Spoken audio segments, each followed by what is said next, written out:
예, 이미 정말 여러 번 애착 관람하시는 분들이 제 눈에도 많이 띄고 있는데요. 오늘 그 GV는 내 파과의 모든 것이라고 하는 부제가 붙었습니다. 왜 그런 부제가 붙은지 아시죠? 바로 오늘 그 가운데 계신 임수정 배우님과 민규동 감독님께서 내 안의 모든 것을 하신 지가 한 12년, 13년 되지 않나요? 네, 13년 됐죠. 아, 네. 촬영한 지 한 14년 됐죠. 아 벌써 그렇게 됐어요. 그러면요. 됐어요. 시간이 정말. 예, 그 인연으로 오늘 이런 부제가 붙어서 오늘 특별 게스트로 임수정 배우님을 모셨습니다. 큰 박수로.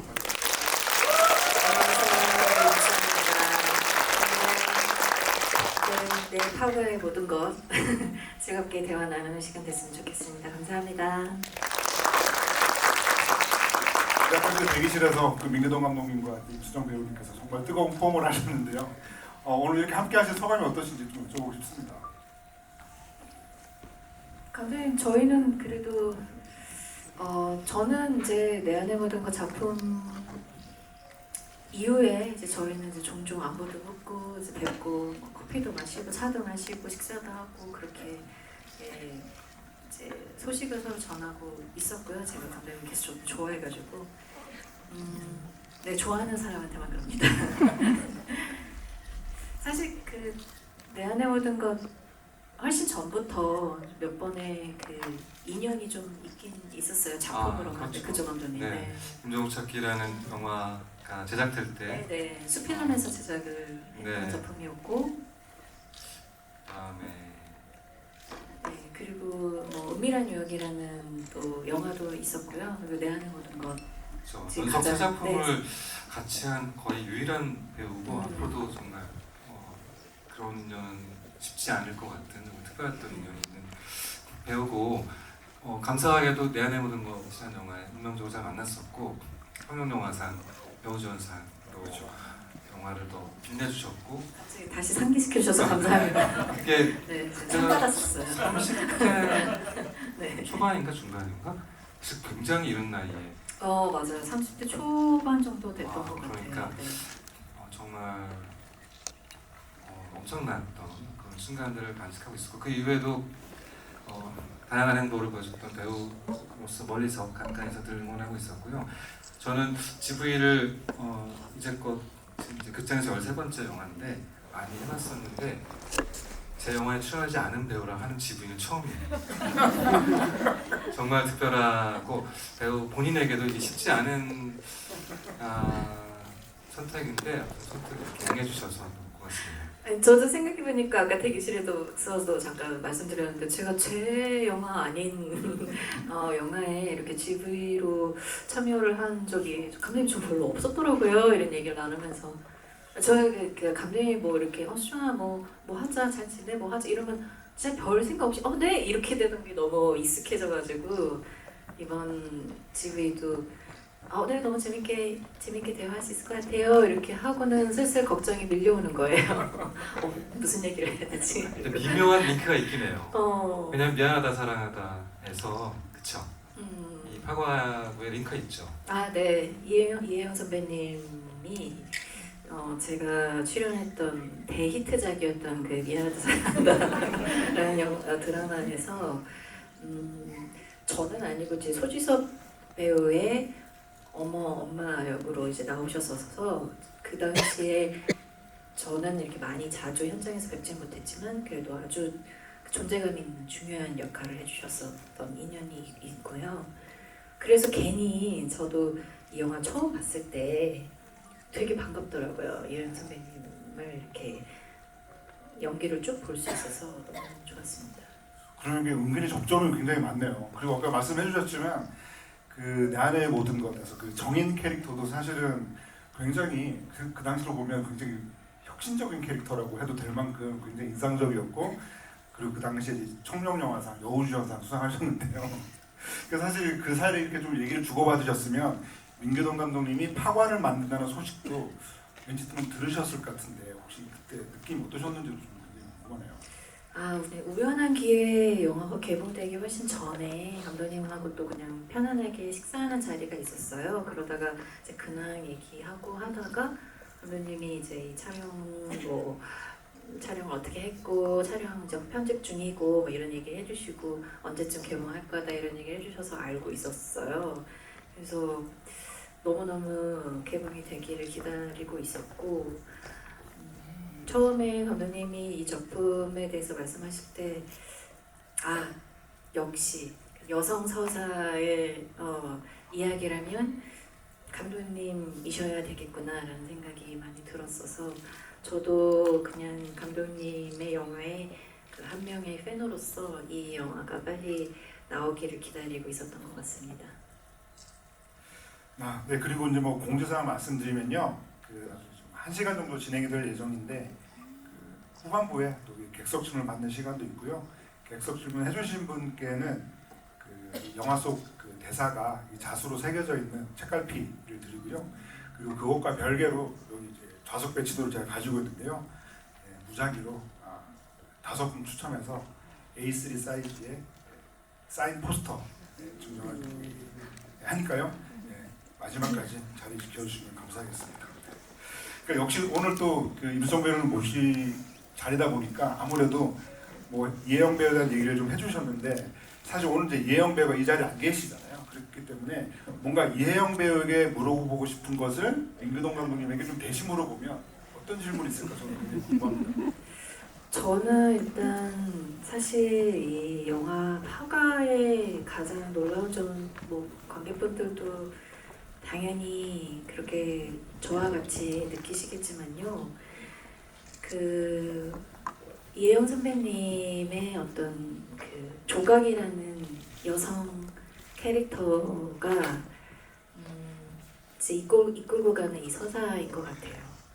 그리고 정말 이렇게 화려하면서도 멋있고 되게 기교 넘치면서도 단순한 이런 멋진 액션을 직접 또 소화를 한다라는 점도 저는 이제 또 후배로서도 그렇고 많이 영감을 받는 느낌이 있었고요.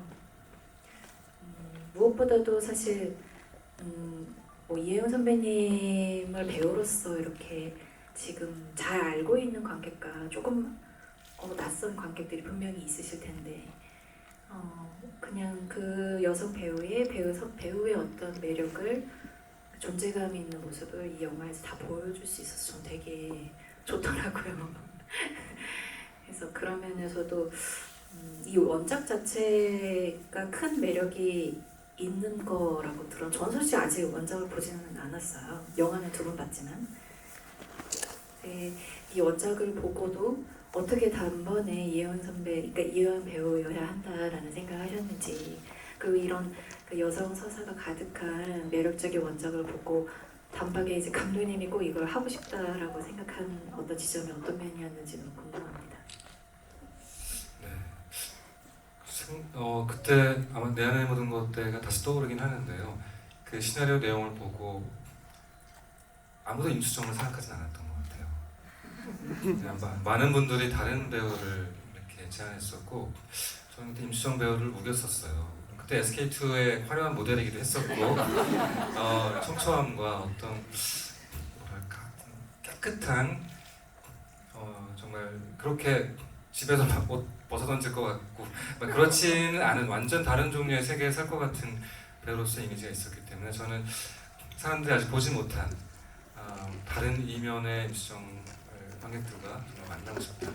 평상시 말의 속도보다 1.5배로 말을 하는 배우에다가 그 전에 보여주지 못했던 굉장히 코믹한 이미지까지 뭔가를 그렇게 탐색해내고 발견해내고 싶은 욕망이 굉장히 컸던 배우였거든요. 이혜영 배우도 마찬가지로 80년대, 90년대부터 극장의 큰 화면에서 굉장히 신비스러운 느낌으로 이렇게 발견하긴 했었지만 최근에 보여줬던 모습 속에서 관객들까지 다 보지 못한 분명히 하지만 보게 되면 상당히 놀라고 반갑고 정말 보지 못했던 보석 같은 모습이 있을 거다라고 확신이 들었고 배우를 만났을 때 정말 이렇게 꾸밈이 없고 오히려 사람들의 영화라는 게 캐릭터가 입히고 헤어 분장부터 해서 이렇게 새롭게 많이 입혀져서 가공된 이미지로 결국은 만나는데 이 영화도 당연히 가공을 거쳤지만 그 배우 본연의 모습 지금 가지고 있는 그 자산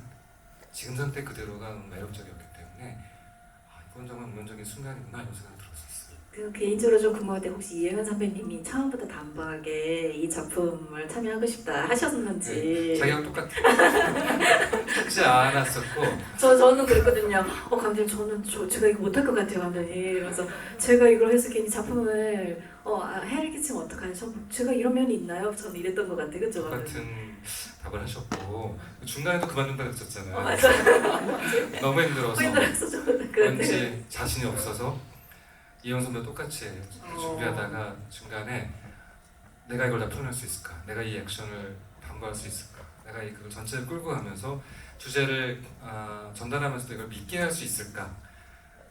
내가 이걸 맞추면 어떡할까?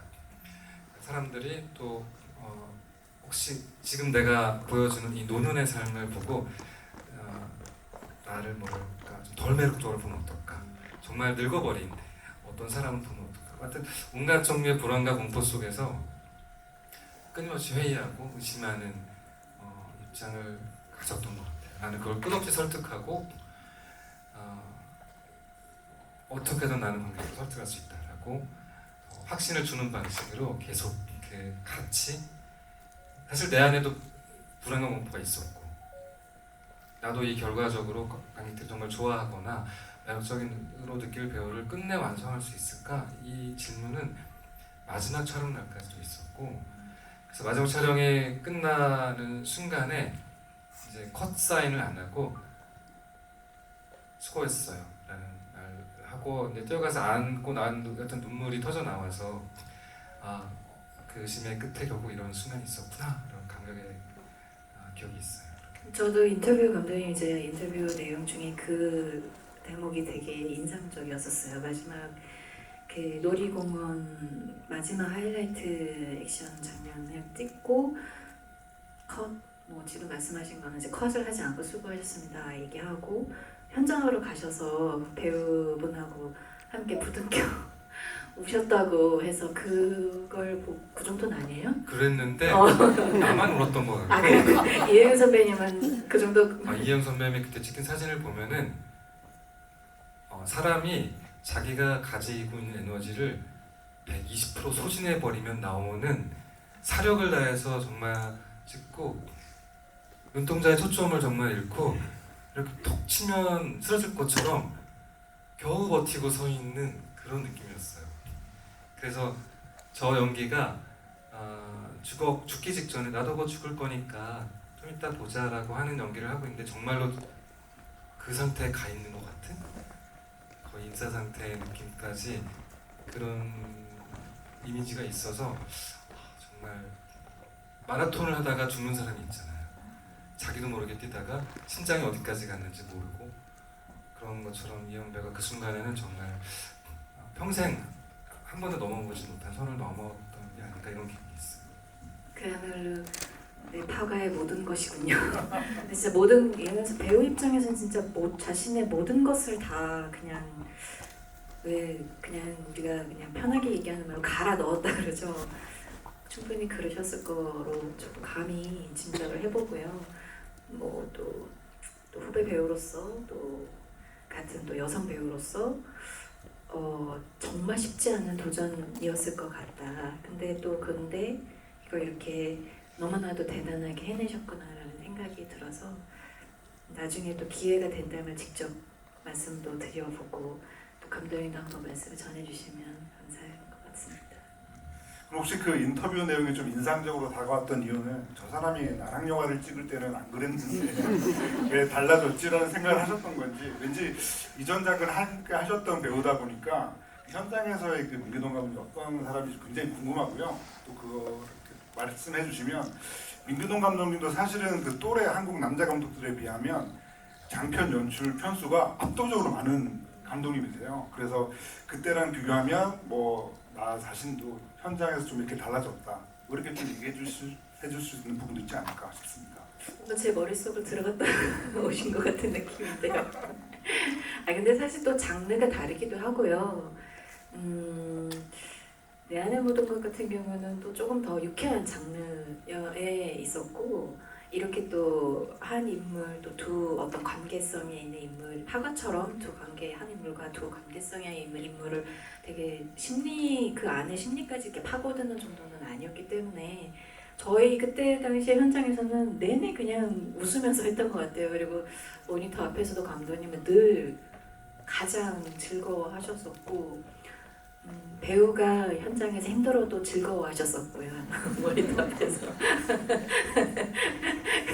그래서 그 유쾌함 때문에 이렇게 또 현장에 잘 진행이 됐던 기억이 저는 있어서 뭔가 감독님의 그 인터뷰 내용에서 마지막 장면을 배우와 함께 부둥켜 안고 울었다라는 것은 뭔가 글로만 봤는데도 이렇게 제가 약간 코끝이 찡긋해지는 거예요. 그 장면이 마치 제가 눈앞에 보고 있는 것처럼 그려지더라고요. 제가 감독님을 또 알아서 그럴 수도 있고 이 마음이 어떠셨을지 그런 생각이 듭니다. 네. 그러니까 제가 1995년에 처음 단편 영화를 찍기 시작해서 이제 올해가 딱 정말 30년째인데요. 촬영 중간에 이제 너무 힘들어서 샤워하면서는 많이 울죠. 첫 영화 때부터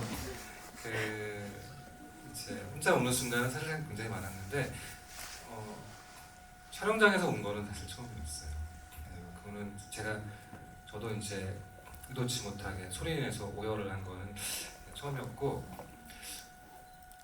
이렇게 밖에서 보면은 이렇게 계속 찍다 보면은 이제 익숙해지고 편해지고 노련해지기 때문에 더 이제 쉽게 영화들을 찍어낼 것 같은데 영화의 속성은 조금 같은 공연을 계속하는 거랑 정말 다르게 새 작품을 시작하면 정말 신인감독하고 똑같은 상태가 되는 것 같아요.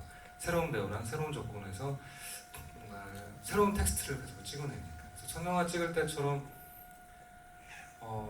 아주 힘든 상태였고 저의 능력이나 경험치가 높아졌다면은 아마 저의 욕망도 높아졌던 것 같고 그 다음에 제가 가진 장애물도 같이 높아진 것 같았어요.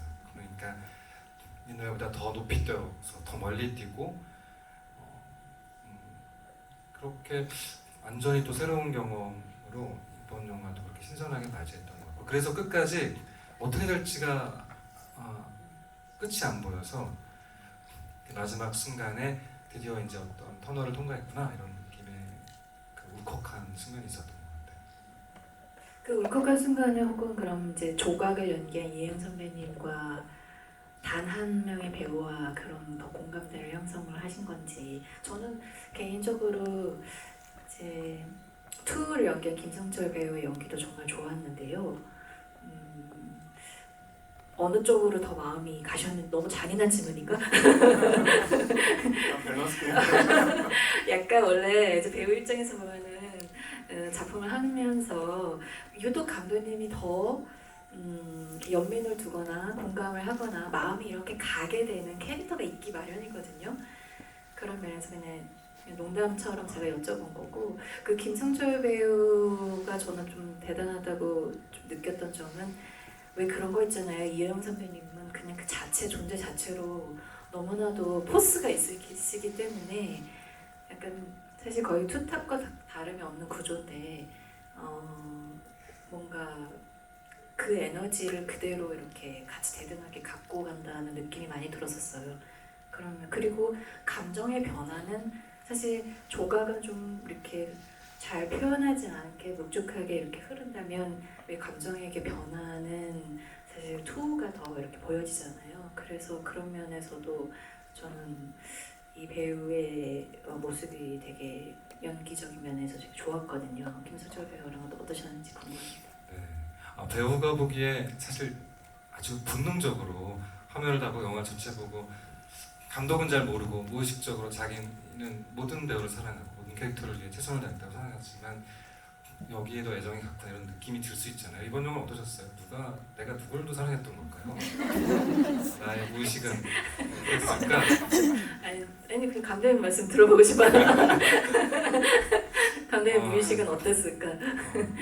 김성철 배우한테는 좀 미안한 감정들도 오히려 많이 느꼈던 것 같고 왜냐면은 전체 이야기가 조각의 이야기고 은퇴 측면에서 목격자를 남기고 그 사실로 결국은 파국을 맞고 새로운 또 삶의 방향을 찾아나가는 큰 맥락 안에서 그 같이 파동을 만들어가는 배우로 김성철이라는 투 역할의 배우가 있다 보니까 그리고 워낙 어려운 액션 연기를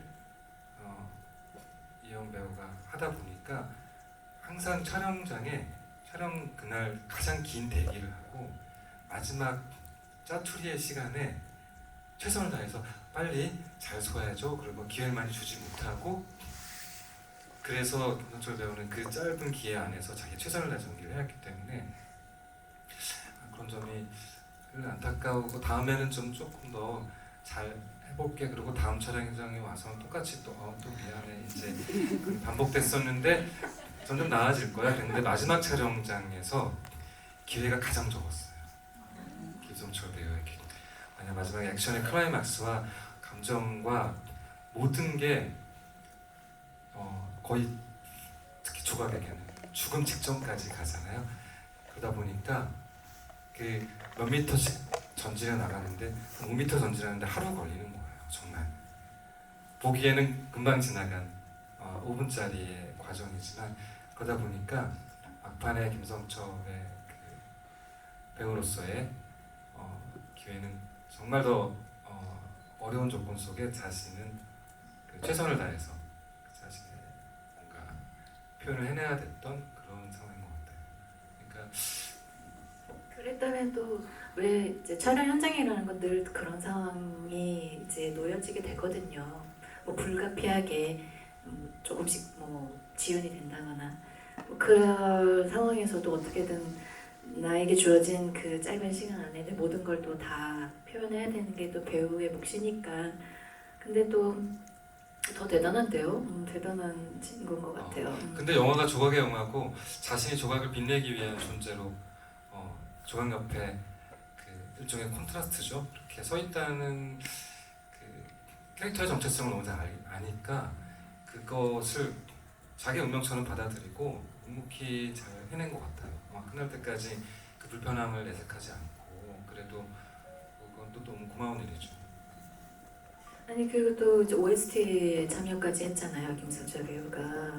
보니까 감독님이 작사를 하셨던데요.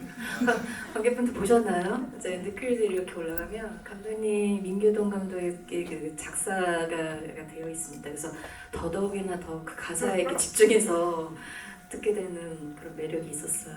짭짤해 친다는 소식도.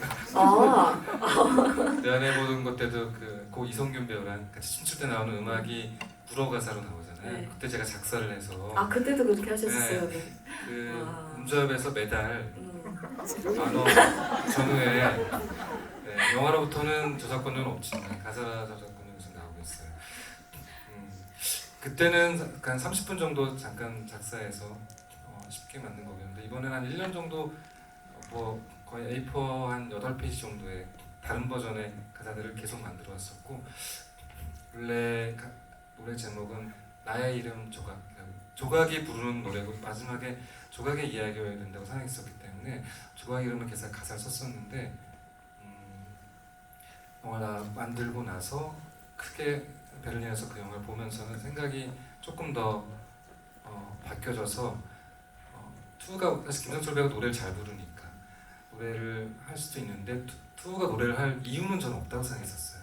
근데 거기서 이유를 찾았어요. 그래서 유령이고 영화 전체적으로 조각이라는 이름을 한 번도 못 부른 배운 거예요. 이 투가 그렇게 이름을 부르고 서로 연명되어지고 싶었던 동료로 여러 가지 다른 관계 새로운 기회를 발견하고 싶었지만 죽기 직전에 몇 초 통하고 떠나는 안타까움 속에 유령이 되어서라도 한번 부르게 해주겠다 라고 생각해서 그게 이제 너의 이름을 부르는 투의 시점으로 그게 바뀌는 방식으로 이렇게 했고 그것도 또 사실은 굉장히 짧은 시간 안에 급하게 며칠 만에 연습해서 3시간 만에 녹음해서 하여튼 마지막까지 그렇게 되더라고요. 김성철 배우가 그렇게 됐어요. 나중에 다른 작품에서 만나게 된다면 감독님 그때는 김성철 배우에게 많은 기회를 더 그러게요. 현장에서의 기회를 더 주시기를. 이렇게 되겠죠 다음에. 네. 왜냐면 감독님 이번 영화에서도 뭐 보시겠지만 아시겠지만 이렇게 함께 쭉 작업을 해왔던 배우들이 많이 뭐 특별 출연이든 아니면 어떤 역할 출연이든 이렇게 많이 이제 좀 참여를 해주신 게 있어서 또 감독님께도 한번 그냥 저는 김성철 배우하고는 잘 몰라요. 그렇지만 쓱 한번 부탁을 드려봤습니다. 네. 이제 그 배우 얘기를 하셨으니까요. 사실 그 이 파과라고 하는 작품이 이제 베를린 영화제 초청이 되고 최초 이제 포스터 공개됐을 때, 그러니까 그 이혜영 배우의 그 얼굴 클로즈업 포스터가 공개됐을 때 많은 사람들이 굉장히 너무 멋지다, 되게 충격적이다라는 표현도 많이 썼었는데요. 그러니까 뭔가 이제 아까 말씀하신 것처럼 이혜영 배우는 뭔가 그냥 존재만으로도 뭔가 좀 서사를 만들어내는 뭔가 좀 이야기가 있을 것 같은 그런 사람이라고 한다면, 어쨌건 영화 안에서는 이 김성철이라고 하는 배우는 정말 그 대선배인 이혜영 배우와 이제 붙었을 때 정말 잃을 게 없는 싸움을 하는 것일 수도 있고, 혹은 뭐 잃어도 상관없는 싸움 할 수도 있는 그런 처지라고도 할 수가 있는데, 묘한 그 관계가 어떻게 보면은 이 영화 안에서 이 조각과 투의 어떤 관계로 좀 치환이 되기 때문에 저는 그것 자체로도 굉장히 그림이 좋다라고 생각을 했었는데요. 그래서 또 제가 이제 임수영님께 여쭤보고 싶은 거는, 뭔가 이 영화 안에서 많은 사람들이 얘기하는 어떤 정말 뭐 명장면들이 많은데, 뭐 그런 뭐 익숙한 명장면일 수도 있고, 아니면 유독 그 보시면서 어떻게 좀 저런 표정이 나오지? 저건 또 어떤 의미일까? 이런 식으로 뭔가 되게 별거 아닌 장면도 굉장히 좀 눈에 좀 들어오지 않았을까라는 생각이 들어서, 혹시 그런 장면 있으신가? 그것도 좀 여쭤보고 싶습니다. 사실 그 조각을 연기한 이혜영 선배님 외에 다른 모든 캐릭터의 배우분들이 사실 연기를 저는 너무 잘 하셨다고 생각이 되어서, 감히 제가 뭐 평을 하는 게 아니지만 이제 관객으로서 봤을 때 많이 이렇게 공감이 되었어요. 그리고 엔차 관람을 하는 게 하면서 더 느껴지는 게 있더라고요. 그렇지만 또 감독님 아까 말씀하셨던 것처럼 그래도 이 이야기는 이렇게 조각을 따라가지 않을 수가 없는데요. 이 화려하고 그렇지만 지금 그 과거보다는 좀 뭐 기술적으로 힘으로써 조금은 약해졌을 수도 있겠지만, 그래도 여전히 그 관록이 넘쳐나는 그런 액션 장면들도 너무 훌륭하지만, 저는 그 사이사이에 조각이 혼자 덩그러니 자기만의 공간에서 이렇게 있을 때가 뭔가 제 심장을 약간 관통하는, 묵직하게 찌르는 부분들이 있더라고요. 그리고 또 옛 동료이자 어쩔 수 없이 이제 처단을 해야 하는 그런 장면에서 마지막에 그 동료의 얼굴을 만지는 어떤 손동작, 그 떨림, 그 보내는 사람, 상실하는, 내가 자이든 타이든 처단하고 상실할 수밖에 없는 그 대상을 향한 그 흐느낌, 아니면 호흡, 뭐 찡그려져 있는 얼굴, 터질 듯이 터지지 않는 그 감정, 그 미묘한 그런 부분들이 저는 계속 기억이 남더라고요. 그리고 마지막에 뭐 특히 이제 후반 중반 이후에 혼자 덩그러니 냉장고에서 이렇게 문드러진 그 과일을 잡고 약간 알 수 없는 표정, 또 마지막에 다 쓰러져 가는 투를 갑자기 되게 빠른 속도로 이렇게 끌어당기듯이 확 와락, 자기도 힘들지만 확 안아가지고 내 품에 이렇게 안아서 바라보는 그 표정, 내려다보는 표정, 이런 것들이 계속 잔상에 남더라고요. 그래서 그런 장면들이 그래도 관객들로 하여금 그 조각이라는 여성 킬러에게 더 다가갈 수 있는 면들이 아닐까라고 저는 감히 한번 생각을 해봅니다. 네. 혹시 답을 하시면 또 네, 영화는 원작에 뭐 거의 50년에 걸친 뭐 많은 이미지도 있고, 그다음에 영화 속에 등장인물도 많고, 액션 장르이면서도 또 감정의 표현들도 많고 여러 가지가 있는데, 다 놓치고 다 부실하고 단집이 나 있어서 여기 한 가지 맛이 만약에 남는다면 저는 한 가지 지켜야 되는 게 조각의 얼굴이라고 생각했었어요. 그래서 어느 영화보다 다양한 얼굴, 정말 온갖 종류의 감정의 순간과 상황의 순간과 밑바닥까지 가서 더 발견할 수 없을 정도까지 이혜영의 많은 얼굴들이 이 영화의 서사다, 저는 그렇게 생각했었어요. 그래서 정말 땅에 파묻어서 죽이고 그 번진 화장의 얼굴에서부터 그 계단에 구르기 직전에 그 상대방과의 결투 속에 그 목을 찌를 때 그 정말 숨이 넘어가는 순간의 액션이나 마지막 투어와 한 칼 마지막 승부를 할 때 눈을 감을 때 그 이제 죽음을 받아들일 것 같은 뭐 얼굴이나 정말 여태까지 보지 못했던 얼굴들의 수많은 장면들이 그거 하나 영화들만 이어서도 얼굴들만 이어서도 하나 영화 될 정도로 그것을 남기는 게 영화 서사의 가장 중요한 지점이구나 이렇게 생각했던 것 같아요. 사실 저는 그 평소에 이제 이혜영 배우를 볼 때마다 그 한국의 글렌 클로즈 같은 그런 배우다라고 생각을 했었는데요. 생각을 해보면 그 글렌 클로즈는 이제 47년생이신데 딱 지금 이혜영 배우의 나이 때부터 또 완전히 새로운 전성기를 맞으셨거든요. 그런 점에서 저는 이혜영 배우가 파과 이후에 어떤 또 행보를 보이실지 너무 이제 궁금하다는 생각이 들고요.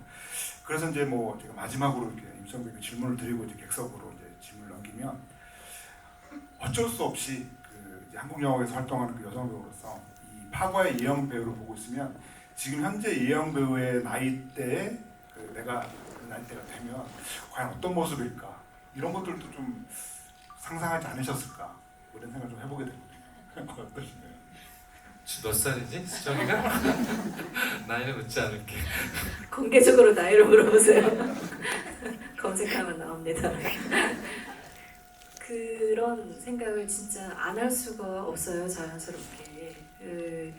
저는 그래서 참 후배 배우로서 이렇게 선배님들이 계속 좋은 작품에서 도전해서 뭔가 이렇게 좋은 결과, 흔적을 이렇게 남겨주실 때마다 정말 얼마나 다행이고 감사한지 모르겠습니다. 그래서 저는 그럼 나라면 어떤 배우로 한 앞으로 10년, 20년 후에 어떤 배우로 관객들께 어떤 얼굴을 나는 보여줘야 될까 이런 생각을 당연히 하게 되죠. 이혜영 선배님도 저렇게 하셨는데 뭐 저도 뭐 갈비뼈 뭐 부러졌는가 뭐 각오를 하서라도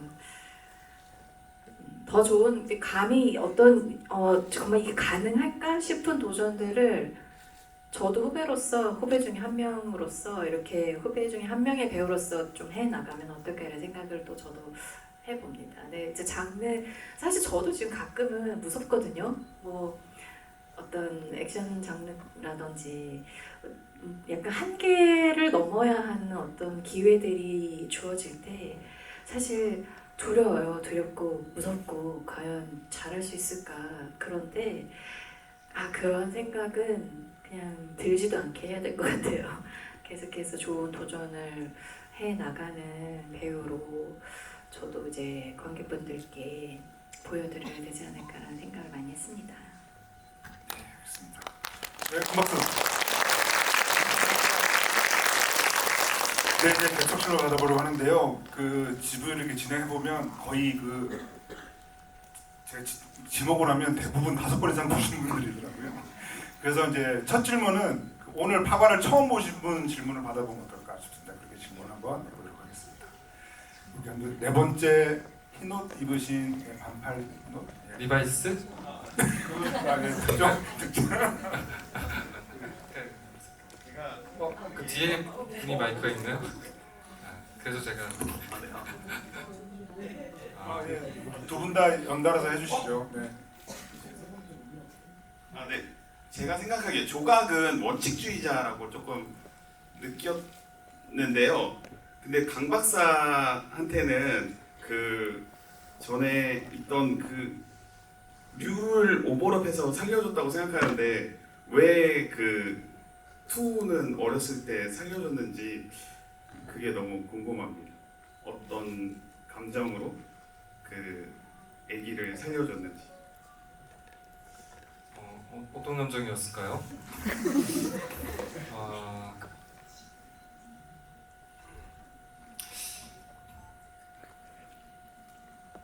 어, 감정이 없이 아주 냉혹한 단순한 자기를 완벽하게 해내가는 사람으로서 살던 때였던 것 같고요. 그때 타살 미제로 굉장히 원한에 의한 살해인 것처럼 했어야 했기 때문에 그냥 죽이는 건 첫날 들어와서 너무 쉽게 죽였을 것 같고 근데 마치 원한이 있는 것처럼 죽이려고 타이밍을 잡다 보니 그 열흘의 시간이 흘렀고 원래 시나리오에서는 수면제로 아이도 같이 이렇게 해서 결국 같이 죽일 수밖에 없는 상황에 대한 고민을 하지만 사실 수면제를 먹이지 않는 그런 갈등의 순간들이 있어서 투우가 그럼 그때 나도 왜 죽이지 않았어?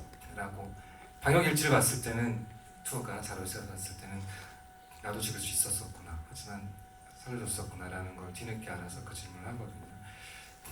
마지막 순간에 그 아이가 실루아 때문에 돌아왔을 때 많은 생각을 했을 것 같은데요. 저 친구가 어떻게 되는 걸까? 근데 압도하는 어떤 가장 들릴 듯 말 듯한 정어 명령을 하나 다 던져주고 사라져서 당연히 날 쫓아올 수도 없고 그 아이는 또한 경찰 조사를 받았을 때 목격자가 누구인지 얘기할 수 없고 그리고 거기서 더 이상 어떤 감정적인 유대 없이 그냥 앞에서 내가 베풀었던 친절과 이런 모든 맥락들이 본인 비즈니스에 아주 철저했던 순간이라는 선을 정확히 긋고 떠나는 것 같아요. 그러니까 그때의 실수가 25년 정도 지나서 마지막 투를 안고 대화를 나눈 순간에 완전히 기억이 사실 복원되지는 않고 수없이 많은 일을 하면서 부분 조립이 되고 그때 내가 책임지지 못한 약속을 했구나라는 후회 물결이 오지만 그때 감정들은 정확히 조각은 자기 할 일을 하는 그런 상태였던 것 같아요. 네, 그 뒤에 분 이어서 해주시죠. 네, 안녕하세요. 저는 오늘 영화 처음 봤는데 좀 마지막에 이제 격투시 끝나고 나서부터 뭔가 감정이 되게 계속 몰려와서 약간 GV 보는 내내도 지금 아직도 조금 뭔가 강렬하면서 먹먹한 느낌이 있는데요. 좀 투를 볼 때 표정은 항상 막 분노에 차 있고 약간 불안한 그런 눈빛이어서 좀 잘 감정이 안 느껴졌는데 오히려 그림을 그리는 그 모습들에서 그림에서 뭔가 그 투의 감정들이 많이 느껴졌거든요. 특히나 마지막에 그 가족이라고 하면서 올려져 있는 그 그림도 본인이 직접 그리는 장면이나 그리고 마지막으로 김성철 배우의 목소리가 나오면서 그 투가 그린 그림들이 나올 때 조금 그 투가 이런 사람인가 이런 거에 느껴졌는데 그런 연출을 어떻게 하게 되신 건지 그리고 그림을 또 누가 그린 건지 좀 궁금합니다. 네, 그림은 미술팀 팀원들한테 그림체를 다 받아봤어요. 미술팀원이 이제 서양화를 공부한 친구가 있고 디자인을 공부한 친구가 있고 다 스타일이 다르잖아요. 그림을 너무 잘 그리는 애가 그림은 안 된다고 생각했었고 여러 종류의 톤을 생각했었는데 그냥 그 옛날에 집에서 자기 연필이나 이런 거로 몰래 그 알약을 빻아주는 조각의 뒷모습을 그냥 이렇게 그리다가 오면은 몰래 쓱 덮고 자기 표현에 서툴었던 사실 학대를 받고 있었던 아이의 맥락처럼 했었고 원작에는 그런 표현들이 없었고 그 과거에서부터 지금까지 연결고리의 맥락에 이제 카세트 테이프를 줬기 때문에 사실 오토바이 타고 헬멧 안에는 사실 이어폰이 있는 늘 그 음악을 듣는 뭐 이런 설정들이 있고 집에 가보면은 그림들이 이렇게 있었고 너무 조각을 만나서 기분이 안 좋았을 때 들어와서 그림을 다 찢어버리고 자기 독백들을 이렇게 해나가는 맥락으로 설정들을 했었고요. 영화 안에서 근데 영화 전체 사실 거의 조각 시점으로 진행되기 때문에 그 맥락들을 다 이렇게 표현하기는 좀 어려웠고 그림이 많이 보여줬다면 생각보다 사실 그림 그리는 장면이 많지 않고 맥락이 많지 않은데 어떻게 이렇게 느꼈을까? 약간 오히려 그런 질문이 좀 들고 근데 마지막 순간에 그 원형에서 이제 막 싸울 때 네모에서 같이 서로 등을 찌르고 죽는 장면으로 자신이 꿈꾸는 품에 안길 수 있는 유일한 이유로서의 이 일종의 동반자살을 꿈꿨던 그림이 이제 마지막 그림이잖아요.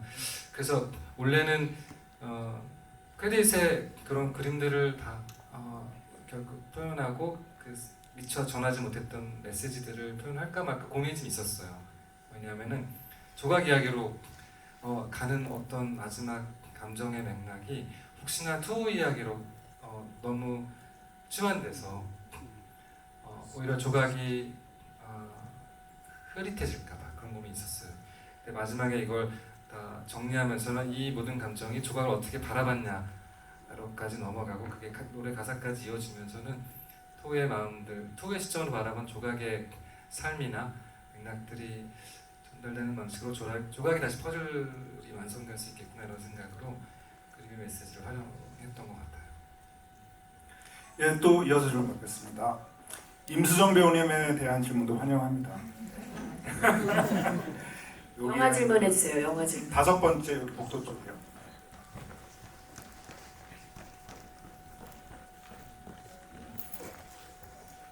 그 오른쪽을 보시죠. 네, 저는 일단 오늘 6번 영화를 봤고 이렇게 재밌는 영화 만들어주셔서 감독님께 감사를 드리고요.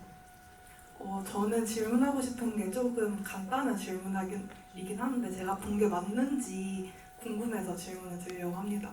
그 투가 처음 등장한 씬에서 그 장기 밀매업자인 부사장을 죽이는 씬에서 칼로 찌른 부위와 투가 마지막에 조각 한 대 찔린 부위가 같은 건지 한번 감독님께 여쭤보고 싶었습니다.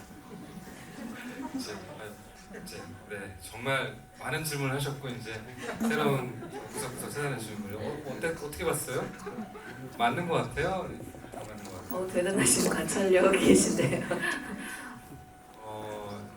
그 현보람 씨가 연기한 그 부사장의 그 부위를 투랑 일치시킬 필요는 저는 없다고 생각했었고요.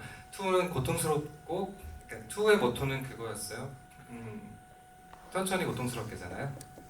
그러니까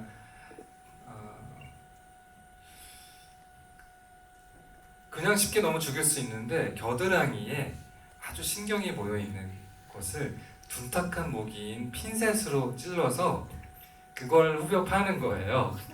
그러니까 살인 방식이 조각처럼 고통 없이 간단하게 목적이 정확하게 그냥 처리하는 방식이 아니라 얼마나 이렇게 미친 듯이 그러니까 소를 죽일 때 그 장면이 너무 잔인하잖아요. 계속 놀리다가 마지막에 등에 칼을 꽂은 창을 꽂는 방식이니까 그렇게 유명해지기를 바랬기 때문에 너무너무 유명해져야만 어디선가 그 어둠의 세계에서 활약하고 있을 조각의 조직이 자기를 찾아올 거기 때문에 그 본성이 아니라 그 조각을 찾는 방식의 하나로서 그 잔인함을 찾았고 영화 안에서 그런 내용을 이제 많이 보여줄 수는 없어서 초반에 그 장기밀매에 침대가 있고 여러 이제 도구가 있었기 때문에 메스로는 그 다른 부하들을 죽이고 핀셋으로 겨드랑이를 파는 그런 맥락을 취했던 것 같아요. 투가 찔린 거는 저는 이제 일종의 간 부위라고 저는 생각했었는데요. 예수가 원래 십자가에 쳐서 찔리는 부분, 그러니까 간 쪽이죠. 그래서 간을 찔러서 다시 한번 긋는 그 원리는 굉장히 잔인한 장면의 맥락들을 생각했어요. 왜냐하면 그때 조각은 사력을 다해 아이를 구하기 위해 지킬 것을 지키기 위해 모든 자기 손목을 하나 내주고 그리고 투를 고통 없이 단방에 죽이기 위한 선택을 했어야 됐기 때문에 이렇게라고 생각했었어요. 네, 또 다음 좀 할게요. 그 영화를 좀 여러 번 봤는데요. 저는 원작을 보지는 못했어요. 근데 제가 N차 관람을 다시 하게 된 이유가 좀 이상한 포인트에 제가 꽂혀서 다시 보게 됐는데요. 처음에는 이 조각학과 2의 얘기가 빠져서 N차를 하다가 제가 두 번째 봤을 때 갑자기 이 조각의 방이 너무 눈에 들어오는 거예요. 이제 무채색일 것만 같았던 방 안에 파란 이불에 빨간 색이 들어가는 게 눈에 보였는데 이게 눈에 너무 보이니까 다시 보고 싶다 이런 생각에 다시 봤는데 그 집 안에 파란 소파에 빨간 담요, 화장실에도 그 빨간 바구니 손잡이에 파란 다이아 그래서 이런 것들이 계속 눈에 보이는 거에서 의도적으로 미술적으로 놓으신 건지 원작에 그 부분이 나와 있었던 건지 궁금합니다. 원작에서는 잘 모르겠네요.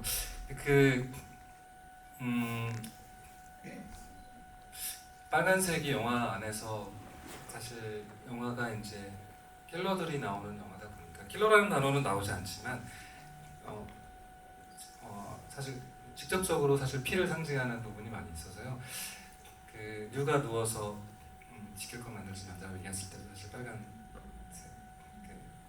작은 얇은 담요가 있고 투가 신정방역 앞에서 만에 자살하는 남자라는 그림 앞에서 사실 이렇게 똑같은 자세로 누워서 연기를 시켰어요. 그때도 빨간색 블랭킷이 있죠. 그 피를 흘리고 죽을 것 같은 그런 맥락의 이미지로 배치를 시켰고 영화 소설과는 다른 방식으로 관객들의 무의식에 그 종합적인 화면들이 흘러가게 하는 방식이잖아요. 관객들이 처음 볼 때 사실 배우의 눈을 기점으로 보기 시작하는데 그래서 저는 사실 영화 볼 때 항상 뒷좌석에서 많이 봐요. 왜냐하면 감독이기도 하고 전체를 계속 조망하려고. 근데 한 번에 모든 정보를 동시에 받아들일 수 없는 이 극장이라는 독특한 체험 현장의 맥락이 있으니까 뒤에 배치하는 소품, 주변에 배치하는 어떤 것도 무작위 선택이 하나도 없어요. 네, 모든 것의 의미를 스스로 설계하고 설득하고 맥락을 잡지 않으면 아무것도 놓지를 못하는 거예요. 왜냐하면 왜 그러냐고 우리는 계속 질문하니까 그게 왜 필요한지, 왜 그 색깔인지, 왜 거기에 있는지. 근데 그런 맥락 속에 약간 그 붉은색 천이 둘을 파국적인 죽음의 결말들을 계속 암시하는 방식으로 놓여 있어요. 네, 또 다음 좀 하겠습니다. 저 뒤에 진행자 분의 오른쪽 세 번째 같은데요.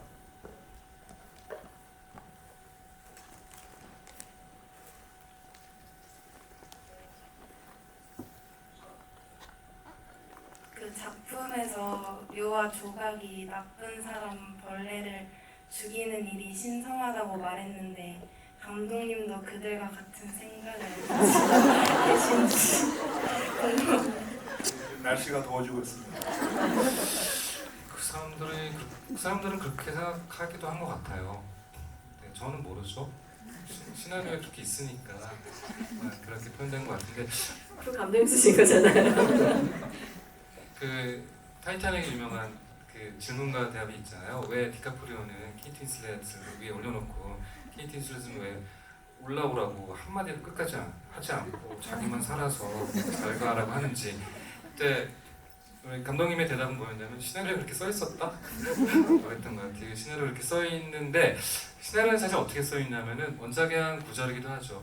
나는 정의 같은 생각하지 않고 그냥 내가 이렇게 저렇게 번 돈으로 나이가 들었을 때 내가 벌레만도 못한 처지가 됐을 때 그러니까 인간으로서의 품격을 유지할 수 있을 정도면 괜찮다고 생각하는 회색주의자였어요. 그래서 그런 표현이 있는데 영화적으로 전체적으로 압축하면서는 이제 신너마이라는 이런 회사가 어떤 조직이 어떻게 이런 이름을 가지고 조각은 이제 40-50년을 어떻게 버티는지에 대한 맥락으로 압축되면서 지금은 공자의 말을 인용해서 우리 한 사람 한 사람의 세상을 구한다라는 이런 맥락이 더 명확하게 전달되는 방식으로 가 있는 것 같고 그것에 반대해서 그것이 구시대적이고 폐기되고 업그레이드 돼서 바뀌어야 된다는 손 실장의 세계관이랑 부딪히는 방식으로 대조를 더 강하게 하려다 보니까 조각은 돈을 벌기 위해서 이런 일을 해서는 안 된다라는 생각을 취하고, 이제 손 실장의 입장에서는 우리가 독립운동을 한다면 일본 사람 돈을 받아서 한다고 한다면 그런 것도 필요하지 않냐, 우리한테 이익이 된다라는 이런 실용적인 세계관으로 공유주의의 생각으로 이제 이렇게 오는 전체적인 세계관에서의 그 충돌을 위해서 굉장히 신념과 원칙, 그 진정성이 최고 선이고 덕목이라고 생각하는 방식으로 그게 장페리 멜빌이 이렇게 만든 알랑 드론과 함께 그때 만들어냈던 고독한 실존주의적 영웅의 어떤 모태거든요. 그런 맥락들을 특히 뉴의 서사는 아주 짧게 압축적으로 그렇게 표현할 수 없었기 때문에 그렇게 표현한 것 같아요. 그 외에 만약에 대화를 더 많이 표현할 여지가 있었다면은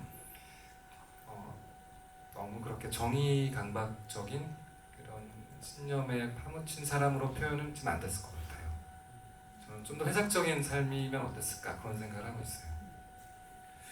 네, 그럼 이제 시간 관계상 딱 두 분만 질문받고 마무리해야 될 것 같은데요. 6번째로 카메라 들고 계신 것 같은데, 네. 손 한번 들으세요. 네. 네.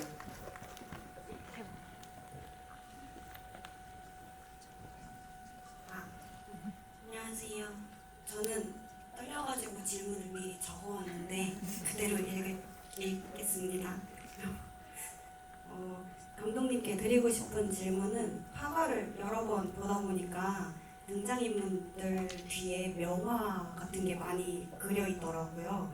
그리고 사무실에 걸려 있던 그림에 소파가 비슷한 것 같아서 계속 쳐다봤는데 투가 그 자리에 앉음으로써 그 그림이랑 똑같은 자세를 하고 있는 걸 보고 집에 가서 그 그림을 엄청 찾아봤는데 만의 자살이라는 그림이 그려 있는 걸 보고 너무 충격을 받아서 다른 그림들도 더 찾아봤어요. 비하인드 영상이나 이런 거를 보면서 더 찾아봤는데 조각방에 있던 그림은 폭풍 속의 네덜란드 배 이거고, 하나는 이거는 편집돼가지고 영화상에는 안 나왔는데 클림트의 사랑이라는 포스터도 붙어 있는 걸 찾아왔거든요. 이런 그림들을 캐릭터들의 내면과 관계 있는 듯한 여지를 주는 그림들을 장치에 둠으로써 뭔가 숨겨진 뜻들이 많았던 것 같은데 그 그림 외에 다른 장치들이 더 있는지도 궁금합니다. 네, 그 윌리엄 터너라는 영국 작가가 그린 네덜란드 해영화풍의 그림 맞고요. 그 영화 속에서 배가 어디로 가는지도 모르면서 이런 손 실장과의 세계관 충돌에 대한 얘기를 하죠. 파도가 높으니까 등대를 보내야 된다는 맥락도 있는데 그게 여러 개의 배가 부딪히는 풍랑 속에 아주 자초할 위기에 처한 그런 폭풍 속의 배를 그리는 장면이 있고요. 그게 조각 머리맡에 있어서 조각의 운명을 암시하고 있고, 그 만의 그림도 자살하는 남자라는 제목이죠. 그러니까 그 장면에서 투가 사실 결과적으로 자살이라는 방식으로 조각과 부딪히고 자기의 마음을 표현하고 조각이 여전히 자기가 쓸모있는 삶을 향해 다시 살아갈 수 있게 암시해주는 맥락으로 그런 그림이 있었고, 클림트 그림은 그 첫날 이제 귀에 이렇게 해서 목소리만 듣고 25년 전에 그 사람이 맞는 것 같아. 아주 얼굴을 보지 못하고 레전드구나 저 사람의 뒷모습을 보고 이제 쫓아와요. 그래서 거기 좀 볼록 거울에 조각이 지나갈 때 보면 저 뒤에 투가 싹 나타나는 장면이 있어요. 그래서 그 기찻길 밑에 따라가는 조각의 뒷모습은 투의 시점샷이고, 그 옆에 이제 클림트의 지금 거의 포스터랑 비슷한 사랑이라는 남자가 여자를 이렇게 내려다보는 그런 장면들이 있죠. 사실 영화를 만약에 그 장면이 실제 있었더라도 보면서 배우를 안 보고 그 장면을 보기는 쉽지는 않았을 거예요. 아마. 하지만 영화 속에서는 이제 둘의 관계를 암시하는 모든 맥락들을 작은 그 모티브로 풀 수밖에 없어서 그 외에도 많이 있긴 하겠지만 이제 없는 장면에 어떤 요소들을 지금 제가 미리 말씀드리는 게 그거는 아마 잘 이해가 안 될 거라. 근데 그걸 찾아서 발견해낸 것만으로도 너무 대단하신 것 같다는 생각이 드네요. 네, 그럼 이제 마지막 질문 받을 것 같은데요. 혹시 질문 해주실까요? 우리 임수정 배우가 뽑아주세요. 낙점을. 벌써 마지막 질문이에요? 아직도 너무 질문 손 드신 분이 많은데 네 이렇게 양쪽하신 네 뒤에서 하나 둘 셋 두 번째 세 번째인가요? 네, 찾으신 것 같네요. 네.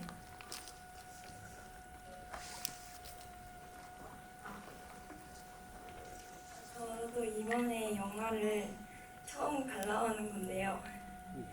질문해볼게요.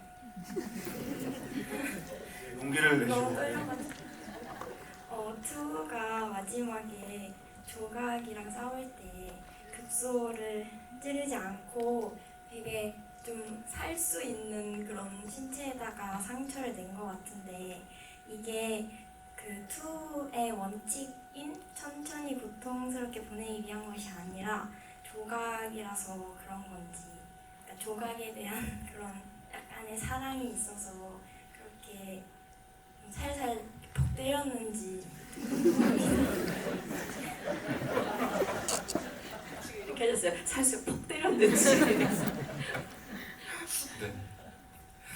그쵸. 전체적으로는 표면적으로는 복수극의 플롯을 취하고 있죠. 신입 총잡이가 이제 레전드 총잡이랑 한판 붙자고 계속 달려드는데 저 무모한 최고 레전드를 향한 욕망의 서사인 것처럼 겉의 플롯은 그렇게 취했고 자기가 동료로 인정받고 싶어서 그 정말 밥 한 끼 같이 나눌 수 있는 식구가 되기를 바라는 마음으로 조각을 살려준 직후에 너무나 모멸감을 느끼게 자신을 죽이려던 그런 조각에 대한 실망감, 배신감, 허탈감이 극도의 분노로 자신을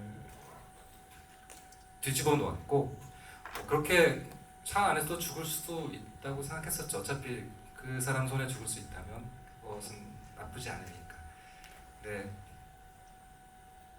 이건 아니야라는 생각으로 해니를 납치하고 그 잔혹한 배신감에 의한 싸움인 것처럼 가서 읽으신 것처럼 천천히 고통스럽게 죽이는구나라는 노인학대의 맥락으로 사실 읽히는 게 표면적으로는 맞는 서사인데 그때 중간중간 나오는 투의 과거 시점이 투로 처음 바뀌어서 투가 기억해내고 조립하려는 과거의 맥락을 보면은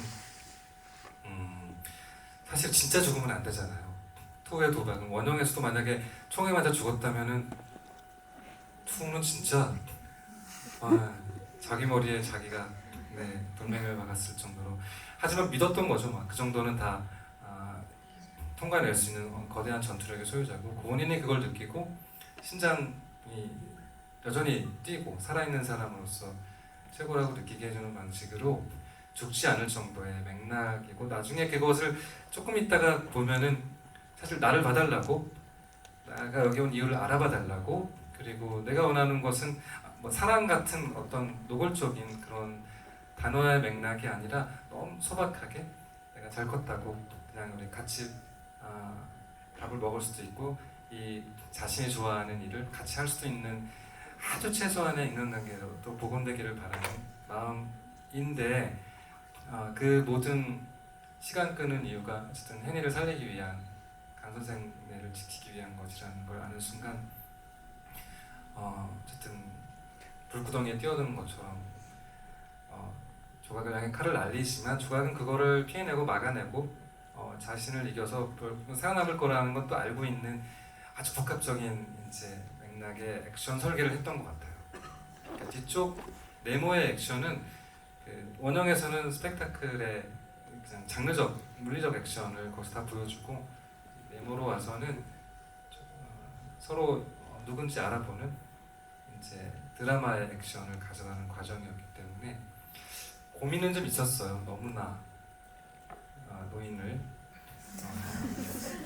정말 끝까지 학대하니까 그것으로 인해서 생길 불편함이나 제 걱정은 회복이 안 될까봐. 뭐 후에 어떤 사연이 있었든 어떤 동기였든 아무리 그 열망이 대단하더라도 이렇게까지 나쁜 사람을 조각이 받아줄 수 있을까? 혹은 관객이 받아줄 수 있을까? 그 고민이 좀 있었어요. 그래서 정말 극악스러운 나쁜 놈이면서도 관객들 마음속에 어떤 종류의 감정적 영향을 주는 그 설계 안에서 이렇게 계속 이렇게 했던 것 같아요. 네, 뭐 질문 다 받고 싶지만 정말 시간이 아쉬운데요. 그리고 두 분 마지막 말씀 듣기 전에 빨리 저희가 바로 사인 포스터 전달 드릴 수 있게끔 추첨의 시간을 갖도록 하겠습니다.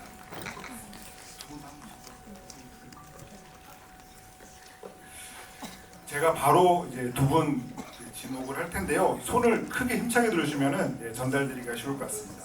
F16번 있으신가요? 아, 네. 전달드리겠습니다. 그리고 H3번. H3번. 아, 손 드신 거죠? 네, 저기 H3번. 네.